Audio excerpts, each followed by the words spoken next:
जनता यह जानना चाहती है कि लगातार आप 3 बार विधायक हैं और 5 ऐसे काम जिन्होंने जो आपके लिए सबसे चुनौतीपूर्ण रहे कि विधानसभा का आपकी विधानसभा में परियर भी आता है, वहाँ जानकी कुंड है। भगवान राम के नाम पर जो है भाजपा को वोट मिलता है, लेकिन माता सीता की तरफ ध्यान क्यों नहीं?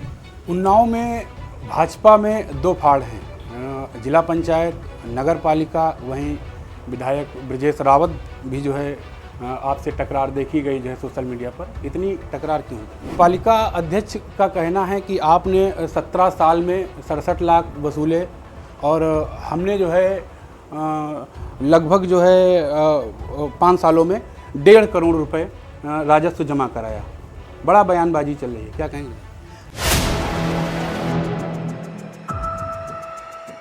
साथियों नमस्कार, आप देख रहे हैं 4 PM न्यूज़ नेटवर्क। मैं रंजन बाजपेयी।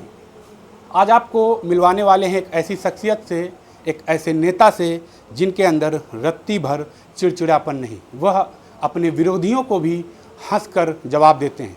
हम बात कर रहे हैं उन्नाव की सदर सीट से विधायक पंकज गुप्ता की। लगातार 3 बार विधायक हैं, 2014 में वो विधायक बने थे। Pankaj ji, 4 PM news network में आपका स्वागत। धन्यवाद आपका। विधायक जी, जनता यह जानना चाहती है कि लगातार आप 3 बार विधायक हैं और 5 ऐसे काम जिन्होंने जो आपके लिए सबसे चुनौतीपूर्ण रहे। देखिए, भारतीय जनता पार्टी के शीर्ष नेतृत्व के आशीर्वाद से और जनता जनार्दन की कृपा से निश्चित रूप से मुझे जनता की सेवा करने का तीसरी बार अवसर प्राप्त हो रहा है। इससे पूर्व नगर पालिका का भी अध्यक्ष मैं रहा हूँ और मैं हमेशा मान के चलता हूँ कि हमारे दरवाजे पर या हमसे मिलने वाला प्रत्येक व्यक्ति यदि किसी समस्या से भी पीड़ित होकर हमारे पास आया है तो उसकी समस्या का निदान हम मिलकर करें और उसकी समस्या को दूर करने का काम करें। हमारी विधानसभा 2014 से पहले की परिस्थितियां और वर्तमान की परिस्थितियों को यदि तुलनात्मक दृष्टि से आप चर्चा करेंगे तो निश्चित पाएंगे कि अभूतपूर्व विकास जनता के आशीर्वाद से और माननीय मुख्यमंत्री योगी आदित्यनाथ जी और माननीय प्रधानमंत्री जी की कृपा से हमारी विधानसभा में हुआ। हमारे यहाँ सबसे बड़ी समस्या बिजली की थी और उस बिजली की समस्या को दूर करने का काम हम सब ने मिलकर संघर्ष किया और आज मैं दावे के साथ कह सकता हूँ कि गांव-गांव, घर-घर विद्युतीकरण कराकर प्रत्येक नागरिक को बिजली पहुंचाने का काम हम लोगों ने किया। अभी भी जो समस्या बिजली की आती है उसको दूर करने के लिए लगातार हम लोग संघर्ष कर रहे हैं। इसी प्रकार से फ्लोराइड युक्त पानी को, उसकी समस्या को दूर करने का हम लोगों ने काम किया। यदि सड़कों का संजाल की हम लोग बात करें तो जितने एक्सप्रेसवे, जितने रिंग रोड, जितने मार्गों का चौड़ीकरण हमारी मुख्यालय की विधानसभा, उन्नाव की विधानसभा में, चाहे उन्नाव कानपुर का मार्ग हो, अन्यत्र कोई मार्ग हो, इन सारे मार्गों के चौड़ीकरण का काम, एक्सप्रेसवे बनाने का काम जितना यहाँ पर हुआ शायद ही कहीं आपको देखने को मिला होगा। और ऐसा ही नहीं, चिकित्सा के क्षेत्र में 50 बेड का क्रिटिकल केयर यूनिट हमारे यहाँ बन रही है, अस्पताल की क्षमता बढ़ाई गई, कई CSCs का नया निर्माण कराया गया हमारी शुक्लागंज में। और इसके अलावा खेल के क्षेत्र में हमारा जो स्टेडियम जीर्ण शीर्ण अवस्था में था उसको आज राष्ट्रीय स्तर का स्टेडियम, फ्लड लाइट्स में सारे स्पोर्ट्स एक्टिविटीज़ हों, ये हमारे यहाँ 19 करोड़ की ग्रांट सैंक्शन हुई और आज बड़ी तेज़ी से काम चल रहा है। गंगा घाट में भी श्यामा प्रसाद मुखर्जी स्टेडियम। हाँ, एक काम मैं कह सकता हूँ जो सबसे चुनौतीपूर्ण रहा वो माँ गंगा के पुल का मैं काम कह सकता हूँ। और बड़ी बाधाएँ आ रही थी, बड़ी समस्याएँ आ रही थी, लेकिन आप सबके आशीर्वाद, जनता की कृपा और माननीय योगी जी का आशीर्वाद, इनके कारण 236 करोड़ का प्रोजेक्ट सैंक्शन हुआ और आज 4 लेन का गंगा पुल का निर्माण हो रहा। ये सरैया की जो 4 लेन की सड़क है, क्रॉसिंग है, इसका पुल का निर्माण, तो अगर मैं एक एक करके काम गिनाऊँ तो सुबह से शाम हो जाएगी। लेकिन विकास की दृष्टि से, और सिर्फ विकास नहीं, आध्यात्मिक दृष्टि से भी मंदिरों के निर्माण, कई मंदिरों का जीर्णोद्धार, लगभग 1-1 करोड़ की धनराशि स्वीकृत कराना, अपने स्तर से भी श्रवण कुमार तीर्थाटन यात्रा, लगभग 34,000 लोगों को अयोध्या, कुंभ, वृंदावन भेजने का काम, दर्शन कराने का काम, और इसके साथ साथ तमाम और जो समाज से सेवा से जुड़े हुए हमारे मानक हैं उनको भी लगातार हम लोग पूरा करने का काम कर रहे हैं। आपकी विधानसभा में परियर भी आता है, वहाँ जानकी कुंड है। भगवान राम के नाम पर जो है भाजपा को वोट मिलता है, लेकिन माता सीता की तरफ ध्यान क्यों नहीं? देखिए, सबसे पहले प्रभु राम के चरणों में नमन करता हूँ, माँ सीता के चरणों में नमन करता हूँ और आपको अवगत कराना चाहता हूँ कि हमारे विधायक बनने के पूर्व हमारा पौराणिक स्थल, जिसे मैं कह सकता हूँ कि हमारी विधानसभा का सबसे महत्वपूर्ण और पौराणिक स्थल यदि कोई है तो माँ जानकी का वह आश्रम है।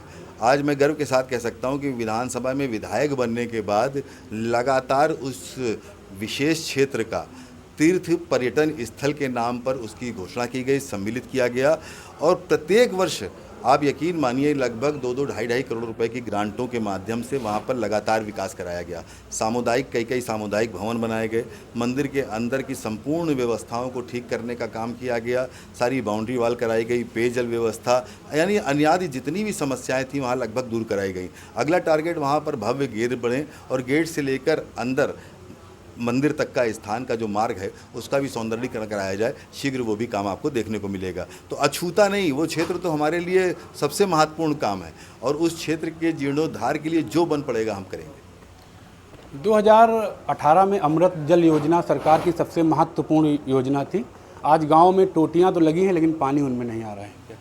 देखिए, अमृत पेयजल जल योजना शहरी क्षेत्रों के लिए थी और वो शहरी क्षेत्र की अमृत योजना आप देख रहे होंगे कि नगरीय उन्नाव क्षेत्र में लगभग निर्माण भी हो गया है, टोटियों से पानी भी पहुंच रहा है, पानी की टंकी भी आ गई है। लगभग 90% परिवारों को अमृत पेयजल योजना के अंतर्गत पेयजल उपलब्ध कराया जा रहा है। नगर क्षेत्र में गंगा घाट में भी अमृत पेयजल योजना का प्रोजेक्ट अभी पिछले वर्ष सैंक्शन हुआ और उसका भी काम बड़ी तेज़ी के साथ चल रहा। पानी की टंकियों का निर्माण चल रहा, पाइपलाइन डाली जा रही और अगले वर्ष तक वो भी काम पूरा हो जाएगा।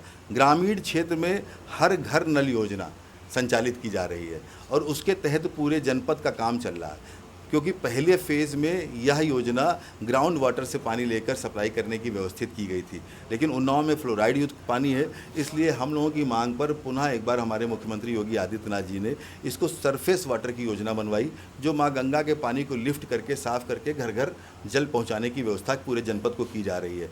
इस योजना के क्रियान्वयन में इसलिए विलम्ब हुआ ताकि दोबारा प्रोजेक्ट बनाया गया और दोबारा प्रोजेक्ट बनाकर फिर से काम इसका शुरुआत की गई। बीच में कुछ समस्या आई लेकिन पुनः गति के साथ काम आगे हो रहा है और मुझे लगता है आने वाले 1 वर्ष में यह काम पूर्ण भी हो जाएगा। उन्नाव में भाजपा में 2 फाड़ हैं, जिला पंचायत, नगर पालिका, वहीं विधायक ब्रजेश रावत भी जो है आपसे टकरार देखी गई जो है सोशल मीडिया पर। इतनी टकरार क्यों हुई? देखिए, एक परिवार होता है, उस परिवार में भी आप देखते होंगे कई बार सहमति असहमति होती है। हम सब परिवार के एक विशाल परिवार के एक विशाल वटवृक्ष के सभी सदस्य हैं और हम सदस्यों में कई बार सहमत असहमत होती है, लेकिन किसी प्रकार का कोई टकराहट की व्यवस्था नहीं है। सब परिवार के सदस्य हैं। हम जब एक परिवार के रूप में बैठते हैं तो उन समस्याओं को लेकर चर्चा भी करते हैं, उनका निराकरण भी करते हैं। पालिका अध्यक्ष का कहना है कि आपने 17 साल में 67 लाख वसूले और हमने जो है लगभग जो है 5 सालों में 1.5 करोड़ रुपए राजस्व जमा कराया। बड़ा बयानबाजी चल रही है, क्या कहेंगे? छोटे भाई हैं, भ्रम हो जाता है या कहीं कुछ और दिक्कतें आ जाती हैं, तो मैं तो यही कहूँगा कि कुछ लोगों के कहने या सुनने पर इस प्रकार की बातें समाज में प्रचारित और प्रसारित की जाती हैं और कुछ लोग कहते भी हैं, लेकिन उसका कोई फ़र्क नहीं पड़ता। छोटे भाई, हम सब परिवार के सदस्य हैं और कुछ अगर गलतफहमियाँ भी हैं तो हम लोग बैठकर उसका निराकरण कर लेंगे। लोग कह रहे हैं कि पालिका विकास करा रही है इसलिए विधायक जी नाराज हैं। हम सब मिलकर विकास करा रहे हैं और पालिका का भी धनावंटन जो है हमारे द्वारा विधानसभा में जो बजट प्रस्तुत किया जाता है, हम विधायकों के द्वारा पारित किया जाता है, उसके माध्यम से आता है। सरकार विकास कराती है, हमारा आपका धन नहीं है, सरकार धन आवंटित करती है। हम भी जो काम कर रहे हैं माननीय योगी जी और माननीय प्रधानमंत्री मोदी जी की योजनाओं का क्रियान्वयन धरातल पर कर रहे हैं। हमारा आपका कर्तव्य है कि ज़्यादा से ज़्यादा मद लाकर अपने क्षेत्र का विकास कराएं। तो मैं गर्व के साथ कह सकता हूं कि आज मुख्यमंत्री योगी आदित्यनाथ जी के आशीर्वाद से समस्त क्षेत्र, चाहे वो ग्रामीण क्षेत्र हों चाहे नगरीय क्षेत्र हों, उनमें लगातार विकास हो रहा है। तो ये थे हमारे साथ उन्नाव की सदर सीट से विधायक पंकज गुप्ता जी। इन्होंने कहा कि मुख्यमंत्री योगी आदित्यनाथ जी आज जितने भी शहर के जो छोटे बड़े क्षेत्र हैं उनमें लगातार विकास करवा रहे हैं। उन्नाव से 4 PM के लिए रंजन बाजपेयी।